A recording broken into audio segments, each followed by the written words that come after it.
طربخانه بورک با درود سپاس مزه پسندان را پذیرایی میکند. این همه مدت با پیشنهاد لذیذترین انواع غذا، خدمت رسانی عالی درجه، ما باوری شما را به دست آوردیم. از این به بعد باز هم لذیذتر و بالاتر و زیباتر. بورک، فضای کاملا دوستانه. تلفن برای فرمایش 99 999 2008. صبر کردم برای فرزندام.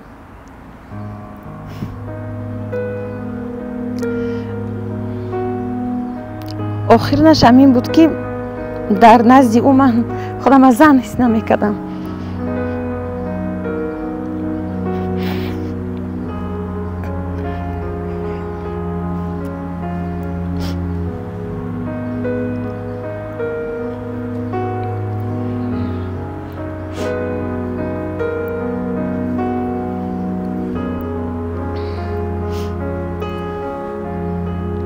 مقصد گفتم بس منم میخواهم که خوشبخت زندگی کنم.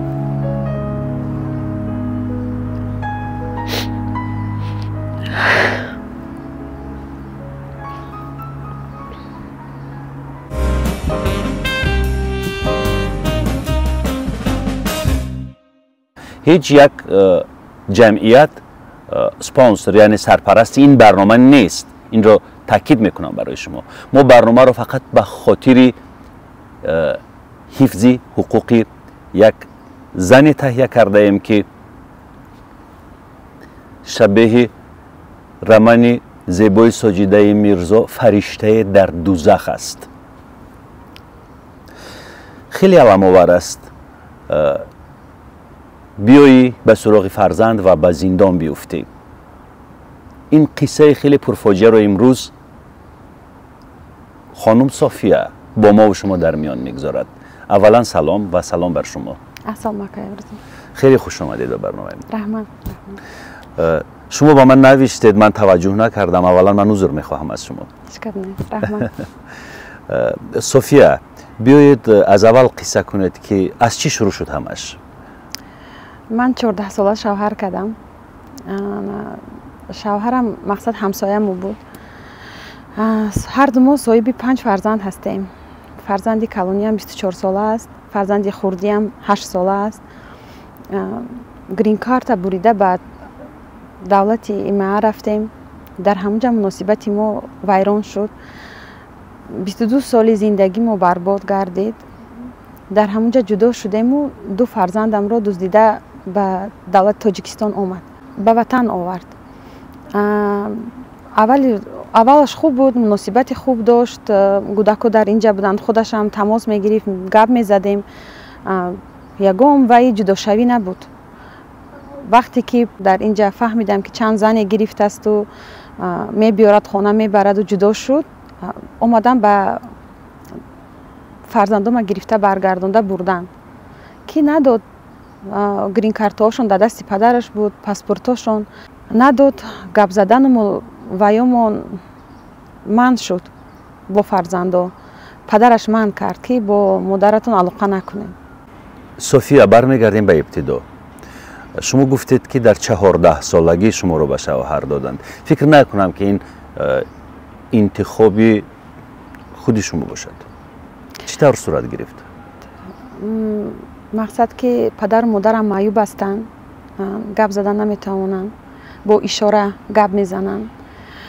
ما رو، من و اپا و خواهرام، مقصد چند کسی شما در اویله؟ در اویله 5 کسیم. یک تا اکا دارم و 2 اپا و 1 خواهر.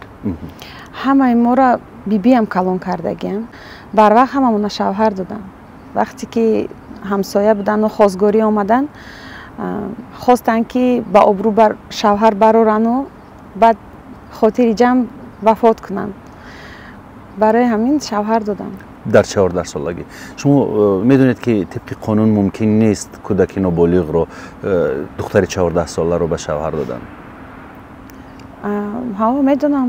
نیکی طرف شوهرم دختر که بودن، پدر و مادرشون دکومنت های من را عوض کرده، 2 سال کلان کرده. چی رو؟ شهادت نامه تولد شما رو عوض کرده؟ شهادت نامه تولد رو عوض کرده. زکس کرده توی کرده گرفته بردن. سال شما رو کلانتر نشان دادند؟ سال خودم 2 سال کلانتر نشان داده توی تماشا کرده بردن. شوهر شما طبیب است؟ نه، پدر و مادرشان طبیب است. چند سال با هم زندگی کردید؟ 22 سال. وقتی که زندگی خوب هست، فرزند هست، خانه و در، وقتی شوهرت میگه که من زن دوم میگیرم و از روی شریعت ممکن است یک سوم آدم در درون عائله داخل میکند، زندگی آسوسته ویران میشود. چطور مفصل بگوید؟ بعد از 22 سال زن گرفت؟ نه، وقتی که زندگی میکردیم یک دختره که کتی شناس کرد، گفت که همین دختر کتی شناس شد، دختری خوب است، شناس کرد، دوگانه شدم. روزگی هم را دادم خودم. روزگی به چی؟ باش زن دوم گرفتنش. چطور این فکر رو در معینه شما جو کرد که باید روزی بشوید؟ تو مسلمان هستی، تو باید روزگی دهی. گفتم خب میلش، چیزی که شما با پسند می آید من همون کار به روزگی دادم. خودم دسترخوانی نکاحش کردم، دسترخوانی اوقاتش انداختم تا مولا آمدن. با او دختر شتگی بودم. وقتی که نکاح سر شد من خانه خودم رفتم. باطناً خود رو چگونه حس کردی در همین وضعیت؟ وزنین بود. بر همه زنها این چیز وزنین است. از برای که زندگیت ویران نشود صبر میکنی. اون دختر هم همینطور بیرو می آمد و به چشمهای شما نگاه میکرد؟ چی میگفت؟ شوهرت به من محقول، من میخواهم ازدواج کردم با شوهری تو. من گفتم میلش. خانه من می آمد میرفت، نان نمک مرا میخورد، با 6 ماه در خانه من ایستاد. چطور؟ یعنی اونها با هم بودن در خانه شما؟ خانه داشتن و مقصد خانهشون چی ناخوشی شد، آبشون ویران شد، چیشون آمدن در حولی ما ایستادن. در اون حولی که من با فرزندانم ایستادم آورد، من نگفتم، با چهره خندان رو. هیچ ماجرا سر نمیزد میانی شما در دوام این چند ماه؟ نه. بود که وقتایی این که در چندم سال ازدواج شما بود؟ بوده گیس یک 15-16 سال. بعد از 15-16 سال تا این وقتم بود. دخترایی که شناس میشدن می آورد. چی شد بعدن؟ تا حال هنوزم با همون خانم؟ نه جدا شدن. 6 ماه ایستادم جدا شدن. چرا؟ خاراکترها تغییر نگرفت. چی سبب شد برای جدا شویشون؟ با گفتی شما را ایبدار نکردند؟ نه، نمود ظاهری. نمود ظاهری کی مطابقت همون نبود؟ دختر. یعنی نمود ظاهری دختر پسندش نبود؟ گرفت، نکاح کرد، زندگی کرد، بعد دید نمود ظاهریش. یک هفته نکاح کردن، یک هفته زندگی کردن و با همون جدا شدن. نه که دختر 6 ماه ایستاد. چرا؟ مقصد عریضه نکند، یکم وای نکند. وای دخترم جای زیست نداشت. در خانه ما ایستاد، میرفت کار می آمد. مقصد هم چه خیلی که بود هم خیلی دوگانه بودیم تا شوهری دیگر کردن شد. بعد در خانه ما برآمد رفت. کودکی به دنیا نیامد؟ نه. بعد از این باز ازدواج کرد؟ بعد از این چند دخترای آورد که به ازدواج تیار کرد و نشد. چرا؟ یکم گپ خبر میشد، یکم تغری نمی گرفتن، جنگ جنجال میشد، 1-2 ماه با هم صحبت میکردن و با یکدیگر جدا میشدن. همه این کارها در شاهدی من میشد. می آورد خانه، من هیچی گفتن نمیتونستم. فرزندان علاقه کلان بودن. چی میگفتن بچه ها؟ مقصد مادر این چی گپه؟ خیلی بچم خواستی پدرتای حق نداری گپ زنی، منم حق ندارم. با همین گپ تموم. ولی حالا حق طلب میکنید.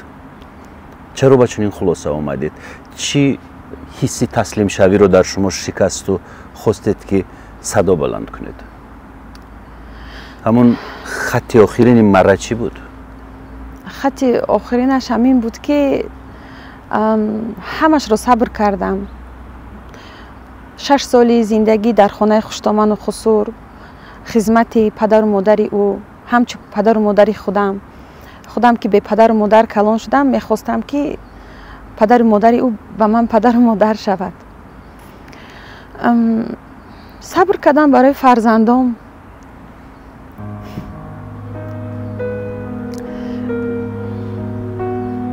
آخرینش همین بود که در نزد او من خودم از زن حس نمی‌کردم.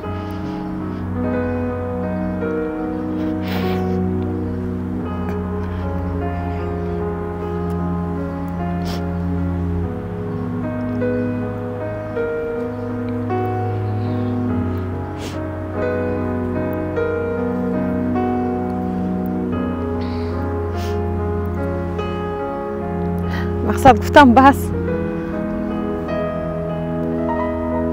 منم میخواهم که خوشبخت زندگی کنم.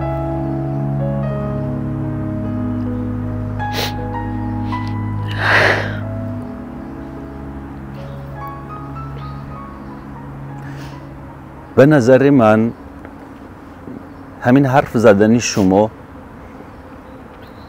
سبب می شود برای حرف زدنی صدها خانومی که خشونت رو امروز ها پشت سر میکنند و در این ماجرا اعماق این مشکلات شما تنها نیستید، مثل شما زنها خیلی زیادند. میدونم. و آنها از حرف شما نیرو میگیرند، یعنی شما در خودتان قدرت حرف زدن رو پیدا کردید. این البته قدم اول است. و گفتید که گرین کارت بریدید، کارت سبز آمریکایی. چی اتفاق افتاد؟ این رو قصه کنید. شوهرم خواست به امریکا رفتن، گفت یک چند آشناهایم رفتگین، خوب است بیا رویم. میلش گفتم.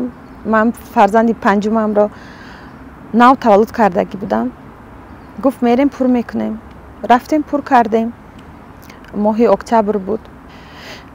ماه می زنگ زدن که شما بریدین. مقصد که همسرتون بریده گفتن. یعنی با شوهرم زنگ زدن. خودی من. بعد فکری رفتنی امریکا رو کردیم. با هم رفتید؟ همه کسا فرزندان رو گرفتید؟ 7 نفر اولوی رفتیم. چی روزگار شما رو در امریکا انتظار بود؟ از چی شروع کردید زندگی رو آنجا؟ زندگی چه خیلی که همه کار میکنن در دولتی بیگانه، در دولتی که زبانش و فرهنگش همش به تو بیگانه است. از پس سر میکنی، خونه اجاره میگیری، کار میابی، زبان میاموزی. چند مدت با هم در آمریکا زندگی کردید؟ قریب یک 10 ماه. 10 ماه. زبان رو یاد گرفتید؟ کمتون. بچه ها نیز یاد گرفتید؟ بچه ها تیز یاد گرفتن، برای که مکتب موندیمشون خوندن. 1-2 ماه در گپ زدنشون نخ شد، خوندنشون. بعد از 11 ماه در امریکا که با هم بودید و کار میکردید و فرزندان رو تربیت میکردید، چی اتفاق افتاد که از هم جدا شدید؟ جنگ و جنجال زیاد. چی؟ از روزی رفتن. در کدام موضوع؟ باز گرفتن زنی دیگر. یعنی زنی نوبتی؟ باز زنی نوبتی هم. از حساب خانم های امریکایی؟ نه، از تاجیکستان. چطور؟ مقصد ملاقات داشت با دخترها، گپ میزد، گفت میرم با زن دیگر نوبتی میگیرم. شما باز راضی بودید در این کار؟ من گفتم میلش گیر. گفت 6 ماه اینجا میستم در امریکا با شما، 6 ماه در تاجیکستان. من گفتم خوب شده میلش گیر. روزگی دادم گیر. گفتم همه قش در روزگی ندادم که گفت حوالی میبرم خانه خودم. من روزی نشدم برای که 5 فرزند دارم. بچم 18 ساله بود کلونیم اون وقت. گفتم 1 سال 2 سال پس منم کلیندار میشم، میروم خونم و دختر مرا راه نمیتیه خونه. بچه من کجا در اویله دار میکنم. گفتم به خونه خودش در خونه خر. ما اولی که ترا نمیرسیم، من و بچه کلونیم کار میکردیم. ما محتاج پولی تو نیستیم، تو کار کن ба вай як хона хар вай занам ба умеди шавҳар мекунад ки худашро бо фарзандое ки ай ин шавҳараш меёбад соҳиби хонаву дар бошад, дар кӯча набошанд. баъд чӣ шуд? Не ҷангу ҷанҷол ки ман бахил ҳастаму ман аз шариат дур ҳастаму имонам нест, хонаи худам раҳ наметиҳам, кӯтоҳ 1 сол аст, ним сол аст дар хонаи ман истад, ман негуфтам. ҳамин ҷада ман розигӣ ман негуфтам, ҳамин сахт қараш омад ки ҳамиқа сол ман не намегуфтам, ягон гапашро ҳамин дафъ ҷангу ҷанҷоли сахт шудем, зарбаҳои сахт, задану куфтан. задану куфтан дар амрико? пулис огоҳ нашуд? огоҳ шуд. ҳамсоё камтар овоз баланд шавад, ҳамсоё полис файрод мекунанд. чӣ гуна ин моҷароро шаҳр додед ба полис дар амрико? вақте ки полис омад гуфт ки чӣ гап аст дар хона, мақсад гуфтем ки ҳеҷ не, камтар овозомо баланд шуду тамом. баъди полис рафтан вай маро гирифта ба кӯча бе гудакома гирифту мақсад худама тоқа дар кӯча дар як давлати бегона пеш кард. шумо куҷо рафтед? ҳаво хунук, моҳи ноябр, барф бурдагӣ. кадом минтақаи амрико? колорадода. колорадо хеле сард аст дар моҳи ноябр. барфи зиёде дорад унҷа.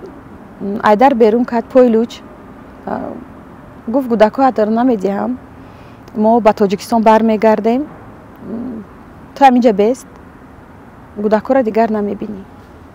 ман баромадам, пойлуч рафтам хонаи як ҳамкорам ки дар ҳамун минтақаи мо зиндагӣ мекард. исмаш? Оксана. хонаи ҳамун рафтаму ба гирьяву нола ки фарзандома гирифтааст, наметиҳад, об дод, дору дод, ором кард, гуфт яке муддате ором шав, баъд як фикр да мебиёем. ман гуфтам ки ин фарзандома ман намедиҳам ба ӯ. фарзандам, яке аз фарзандам занг задан ки дадам билет гирифтааст, мо рафтаистем. ман ӯ вақти нав рафтагӣ будам, ақлам намегирифт ки ин қадар раҳи зиёд аст, тез намешавад ин кор, билет гирифтану буромада рафтан. ҳамун муддат ба полис занг задам, гуфтам фарзандома гирифтааст, намедиҳад. полис омад, падарашро гирифтан бурдан, фарзандома ҳамаша гирифтан дар дасти ман додан. падарашро гирифта бурдану пагаш соати 8 саҳар суд эълон кардан, файрод кардан ки биёен ҳозир шавен. ҳозир шудем, бо пардохти кафолатпулӣ месупораду мебарояд. худам бурда пардохт кардам кафолатпулиашро. шавҳарам баромаду дар пояш вай мондам ки GPS ки як ҷое ки равад тарафи ман наздик нашавад. вақте ки ҷанг шудем, зарбои задагиша отпечатки пальци мегӯянд, ҳамонро гирифтан, дидан ки изи ангушт, гулиамро ҷафи дасту, фарзандо гуфтанд ки ба модарам корча бардошту, ҳамаро допрос кардан. баъди ҳамун гуфтанд ки тарафи занат наздик намешавӣ, бояд психолога гузарӣ, психотерапевта гузарӣ, баъд иҷозат медиҳад ва ё баъд мотира мемонем ки ту пеши занат наздик шавӣ. баъд чӣ шуд? чӣ тавр шумо гуфтед ки фарзандонатонро гирифту аз амрико омад, яъне тавонист чӣ гуна кард ки фарзандонро гирифту омад? як муддате бе шавҳарам зиндагӣ кардем, дар куҷое во мехӯрдем, мешитем. Дар худи амрико? Дар худи амрико. авқот мебурдам ҳар рӯз, мепухтаму мебурдам, либосоша мешутам, мебурдам. суд шуд, ҳамун 2 моҳ дар суд шуд. рафта гуфтам ки мақсад ман бе шавҳарам наметавонам, ман ба мушкил аст, 5 фарзанд дорам, баргард ва почаша кушоен биёяд. суд инра дида ки ман гуфта истодам, иҷозат доданд ки шавҳарам биёяд. лек гуфтанд ки ҳар ҳафта бояд омада худашро нишон диҳад ки омада рафта истода дар ҳамин ҷо аст. омад, хона даромад, боз зиндагимона айсар гуфтем сар мекунем. бадтар шуду, хуб не, چی بدتر شد؟ چی طور بدتر شد؟ آمد یک هفته خوب بود. بعد دیوم هفته سر شد. گپای قبیح زدن. فرزندا را گفتن که مادرتون خیلی است، مادرتون گنده هست، اوقاتش را نخورید، پیشش نروید. همین گپاش زیاد شدن گرفت. بعد من گفتم من زندگی نمیکنم خطی تو. چطور فرزندان رو گرفت و به تاجیکستان آمد؟ جدا شدیم طبق شریعت. جدا شدیم. من خانه دیگر گرفتم. وای می اومد و میرفت پیش فرزندا. وقتی من در کار بودنم با جایی بلیط میخرد و با باورینامه قلبکی подписи من خودش مانده بلیطا را با جایی خریده گودکا را میبرورد از امریکا. شما امضا نکردید در آن باورینامه؟ نه. من اجازتی برآوردن فرزندام نداده بودم. پلیس آمریکا آگاه هست در این خصوص که باورینامه ساخته؟ ها. دو فرزندم را آورد. دو تاش کلانتر که بودن. دو تای خردی را آورد؟ دو تای مابین. دخترچه قطعی یک پسرم. زنگ زد در دیگر دولت بود گفت که من حتما ما میبیم تو پلیس گپ نزن، ما 4 август برگشت داریم یک ماه. پس بمبرگه من بلیطاش پرتاف گفت برمیگردیم پلیس گپ نزن. من فرزندا را گرفتم و پلیس نمیداند و اجازه دادگی نبودن فرزندا برآوردن. مقصد ما برمیگردیم. وقتی که کووید که بود سرحدها رو محکم کردن نه اومد. اومد و 2 ماه نگذشته زن گرفت در تاجیکستان. یک دختری جوان گرفت، همسالی پسری کلونی هم است بود. یک 20 روز قطعی و زندگی کرد و با جدا شد. فقط فریب میکرد که گرانیتsa سرحدها محکمه، امروز میبیام پگاه میبیام. هم خیلی فریب کردن میگرفت. من در اینجا کار نکرده ایستادم، خوردنی نداریم. تا حتی خلادینیکا را از یخدانا را صورت میگرفت روان میکرد. من مبلغ روی میکردم هر ماه روان میکردم که فرزندای من تشنه و گشنه نمونن. شما اونجا چی کار میکردید؟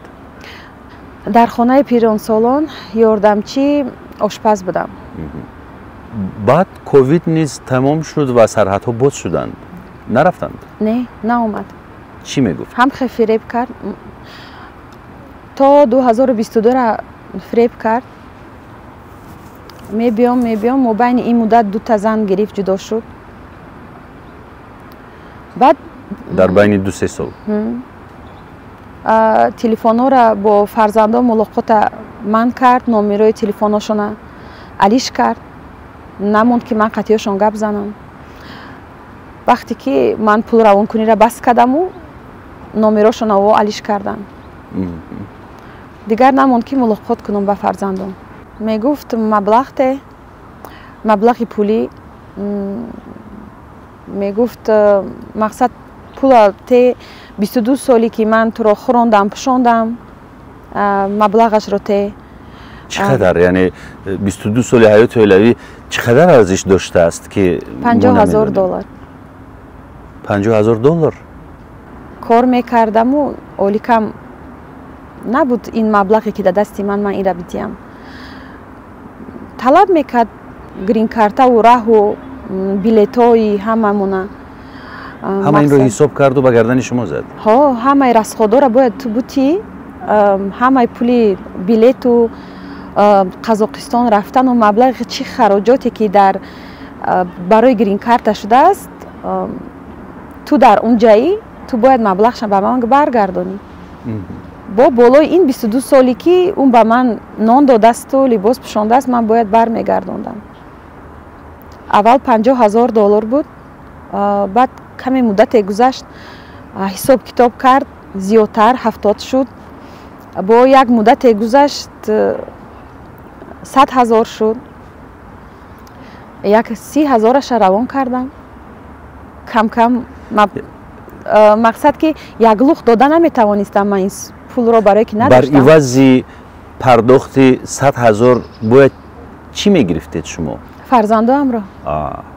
нархи фарзанд ва 22 соли ҳаёти оилавӣ аз рӯи ҳисоб китоб 100,000. 100,000. ин навиштаҳо ҳастанд ё войс паёмҳои савтиву овозӣ инро исбот карда метавонед шумо? ҳаст яке аз телефонда навистаҳош ҳастаст. бисёраша ҳифз кардед шумо? ҳастҳо чоп кардагиам. бисёр гапоша мақсад дониста гап мезад. фақат вақте ки телефон нест, дар мулоқоти дар ягон ҷо медидем гап мезад рӯбарӯ. метарсид ки мақсад ягон мақомотода менависам. ин гапҳоро фақат фарзандо кати гап мезад ё худам да гап мезад вақте рӯбарӯ меғалтидем. софия, дирӯз чун ҳамин масъалаи таҳияи барномаро матраҳ мекардем, шумо гуфтед ки омадед ба Тоҷикистон ва ба зиндон уфтодед. ҳар дафъе ки ман мебиём фарзандома дидан ба дидори фарзандоям таҳдид мекунад. мекушам, мақсад бо ягон бар ҷони ту ягон тӯҳмат мекунам, зиндон мекунам. зиндонам кард. чаро? ба ҷурми чӣ? барое ки фарзандомро набинам. тарсаму дигар ба ватан барнагардам. яъне чӣ тавр зиндон? дар ин бора пурратар ҳарф бизанед. 2023 омадам. рамазон буд, моҳи март. 3 рӯз бурда дар эвеси фирдавсӣ шинонд. барои чӣ? роз доданд ки ман фарзандамро ба мактаб намондаам. фарзанде ки қати худаш меистад, ман намондам ки мактаб равад. статьяи 164 мара 3 рӯз вай карданд. дар маҳбаси тафтишотӣ маҳкам карданд. аз зиндон баромадам. доғи судӣ гирифтам. баъд бо баргаштам ба амрико. чӣ тавр исбот карданд ки шумо барои таҳсили фарзанд монеъ шудаед? барои кадом фарзандатон? таҳсили кадом фарзанд? фарзанди амрикоӣ? не, фарзанде ки қати худаш меистад. чорум фарзандаме ки аз амрико дуздида оварда буд, қати худаш зиндагӣ мекунад. он фарзанди шумо медонад ки бо ҳамин ҷурм шуморо ба додгоҳ кашиданд? ҳа, медонад. мефаҳмад ки кор ин тавр нест? фарзандам мақсад меомад пеши ман. вақте ки ман Тоҷикистон меомадам, пеши ман меомад. мо ба ҳамсоягӣ зиндагӣ мекунем бо собиқ шавҳарам. меомад, мехост ки қати ман истад, мехост ки ман барам ва ӯро. яки падараш имконият намедод, намемонд. мегурехт, меомад ай мактаб. ҳамин 1-2 ҳафта гурехта вай кардагие, пеши ман омадагие. бо гурехта мақсад бо тарсида, бо тез рав гуфтанд. тез баромада рафтам ба амрико. ба амрико баргаштам. фарзандои дигарам дар унҷа буд. баргаштам, рафтам. гуфтам ки ҳар сол мара бо ҳар хел мақомотову метарсонад. гуфтам ин дафъ шаҳрвандии амрикоро гирифта мебиём ки ғамам натиям. гирифтед? гирифтам. паспортро 1 сол давом дод. экзамену тайёрӣ ба гирифтану тайёрӣ ба паспорт гирифтан. гирифтам. ҳамун ҳолат билет гирифтаму ба Тоҷикистон омадам. бо шиносномаи омрикоӣ омадед ба Тоҷикистон. шиносномаи омрикоӣ ягон нақш бозид? не. ман омадаму фарзанди майдагиамро бо худам овардам. ҳамун рӯзе ки мо саҳар омадем, бегоҳ буд. падарашро дидам дар берун.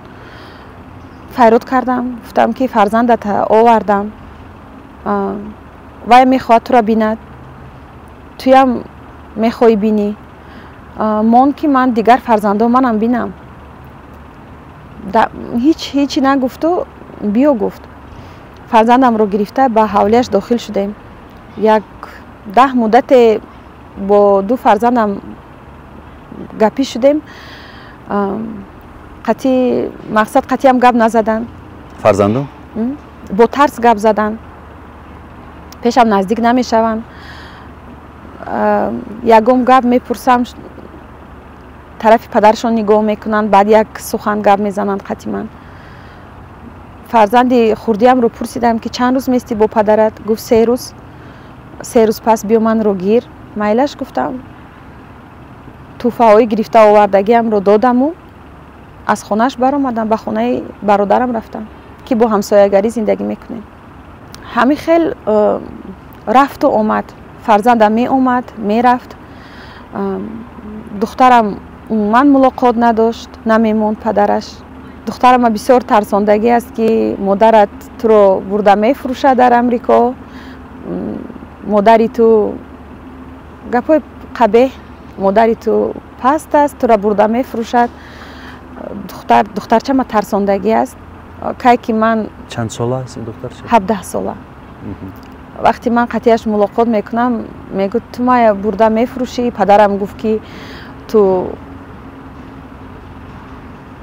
мақсад тарсондааст. бори дуввум чӣ тавр ба зиндон уфтодед ва бо кадом сабаб?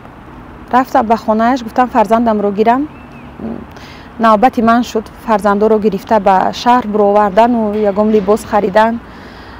писарчаамро, ҳарду писарчаомро гирифтаму бояд мо шаҳр мебиромадем.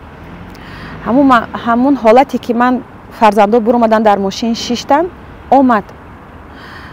писарчаам тарсида, хурдиневу калонияш тарсида фуромад аз мошину, гуфт дарвозаи дадама кушом. Давид даромад, ҳамин хел ӯ баромаду намераванд гуфта мақсад ба девонагӣ худша зад. ман бачаи майдаҳкиамро гирифтаму дохили мошин кардаму калонияшро намонд. ба зурӣ биромада рафтам, занг задам, дар мошин будам, занг задам, гуфтам ману ту 5 фарзанд дорем. чизе ки мо карда истодаем ба зарали фарзандомоне. хоҳӣ нахоҳӣ мо бояд қатъи ту гап занем, барое ки мо бояд фарзандоро оиладор кунем. духтарчаам калон шудааст, писари калонам ба зан шудааст. накунӣ хел. ман ба хубӣ овардам, ба хубӣ ман метавонистам ки аз Амрико набиёям ё фарзанди хурдаямро набиёрам. ман ҳам фарзанда фикр кардам, ҳам тура, ҳамчун падар. чӣ хеле ки ман барои фарзандом, 2 фарзанди маро ту ай ман маҳрум кардӣ. ман танқисӣ мекашам. аз ҳолати ҳамон гуфтам ки тиам фарзанди хурдита бинӣ. ба хубӣ овардам, ба хубӣ биё бе ҷангу ҷанҷол мақсад фарзандомонро тарбия кунем. гуфт не, ин хел намешавад. ман туро бурда мешинонам. гуфтам ба хубӣ намешавад. гуфт не, ман туро мебарам мешинонам. гуфтам майлаш, таваккалат ба худо, чӣ коре мекунӣ кун. суратҳои мошина номероша сурат мегираду ба амният ариза менависад, маро мебиёянд, ай куча ман мегиранд мебаранд. бо кадом гуноҳ? документҳоам қалбакӣ будааст. кадом? паспорти тоҷикиам, паспорти хориҷӣ ки ман аз ҳамон метрикае ки вақти 14 сола будам шавҳар кардам, экспертиза мекунанд ки ҳамон метрика қалбакӣ будааст. печаташ, печати паспорт ин корҳоро ки кард? собиқ шавҳарам бо оилашон. худашон карданд? худашон карда, маро хозгорӣ карда, барои бачаам проблема нашавад, гуфтан ноболиға гирифтаистай, мегиранд, мара келин мекунанд, мебаранд. ба ҳамон документҳое ки худашон карданд, мара дар амният супоридан. сарҳада ғайриқонунӣ сарҳада гузаштан бо паспорти қалбакӣ маро 34 рӯз дар сизои амнияти тафтишотӣ маҳкам карданд. ба сафорати амрико муроҷиат накардед? муроҷиат кардам. чӣ гуфтанд? гуфтанд ки аз қазия огоҳ шуданд? фаҳмиданд ки ин аснодро худашон тартиб доданд дар ибтидо? фаҳмиданд ки дар аслан фикр кунӣ 14 сола кӯдак дар куҷо документ мекунад. дар он ҳолат ман фикр намекунам ки ман дар ягон вай фоида буд ки ман 14 сола худама калон карда شوهر کنم. این همه رو در امنیت گفتید؟ ها بعد همه بیانات را وای قبول کردن، همه را نوشتن گرفتن. تفتیشات رفت 34 روز. 34 روز من داخلی سیزا بودم.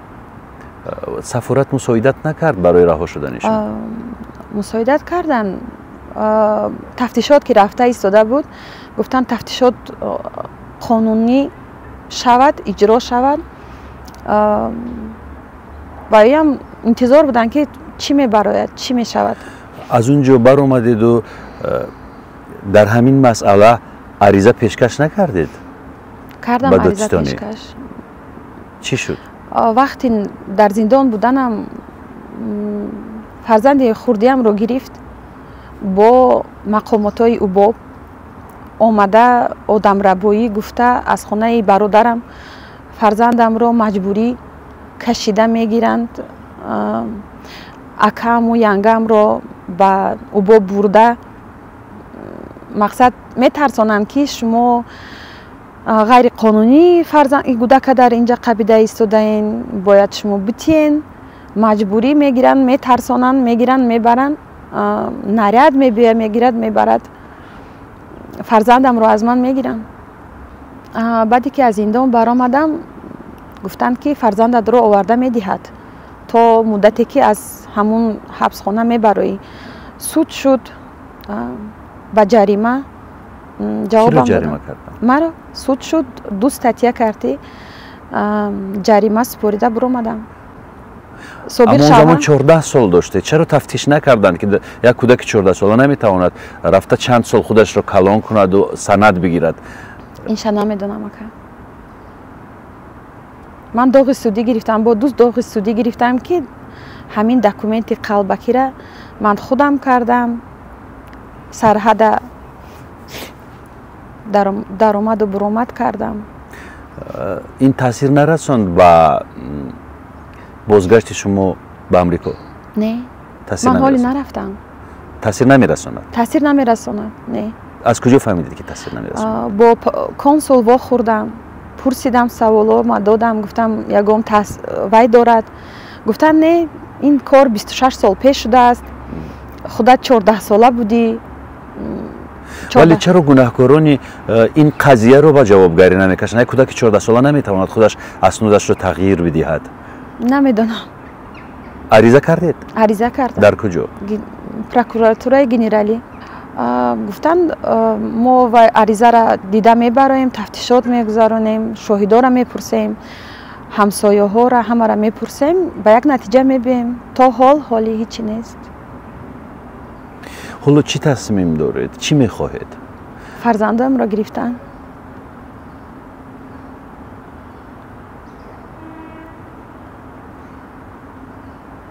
فکر میکنید کی به شما کمک میکند؟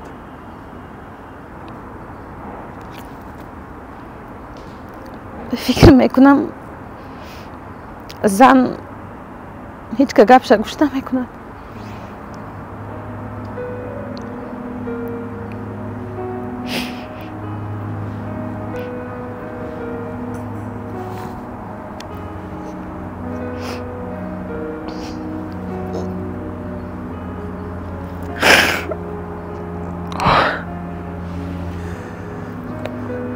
سوفیا، پهلوی مثبت مسئله این است که امروز شما اولین بار توسط وسایل اخباری عموم، توسط برنامه ما سوشال میدیا راجع به مشکلی خود حرف زدید و من فکر میکنم که حرف شما رو خیلی ها میشنوند. امید دارم. هستند انسان های نجیب، عدالت پرور، جسور، حقیقت جو، میتوانند از حقوقهای شما دفاع بکنند. مطمئن باشید، من باوری دارم که روزهای روشن فرا میرسند. منم امید دارم که صدایم را یک کس میفهمد. صدای یک مادری که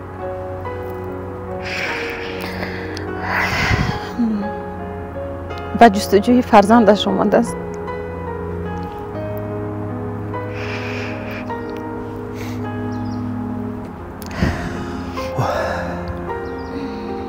به نظر من یک راه حل پیدا می شود.